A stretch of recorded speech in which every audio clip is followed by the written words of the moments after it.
అన్న 10 రూపాయలే, 10 రూపాయల నా గోంగూర. అయ్యో 5 రూపాయల. ఈ రైతు బతుకు తెలుసా అనే?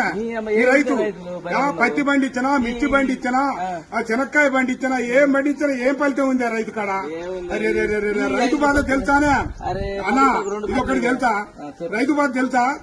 నేను ఒక పంట పండించిన రైతు పత్తి ఏ ఫలితం లేకుండా రైతునయ్యి పుట్టినాను, రైతునయ్యి పెరిగినాను, రాయినయ్యి నేను పుడితే రంది లేకుంటుందునయ్యా. పత్తి పంట నేను ఎత్తే మిత్తి కన్నా ఎల్లలే. ఏం బతుకు ఏం బతుకు ఈ రైతు బతుకు చూడరా, ఏం బతుకు ఏం బతుకు. అరే మిర్చి పంట నేను ఎత్తే ఖర్చులన్నా బూడలే. ఏం బతుకు ఏం బతుకు ఈ రైతు బతుకు, ఈ బతుకు నేను బతుకాను. పల్లెరుగా ఎల్లో పలుగురాల చేను కాడ పాములు తెల్లల్లా తిరిగి ఎద్దులాగా ఎద్దు నాగి వానగుంటల నీళ్లు దాగి ముళ్ళ కంచాలెక్కి దూకితే గడ్డి మోపే గొంగడాయే పెంటగడ్డే పక్కల ఎత్తుని అమ్మ బతుకు. ఏం బతుకు ఏం బతుకన్నా ఈ రైతు బతుకు ఏం బతుకు? అయ్యా 5 రూపాయలు కడుగుతాను.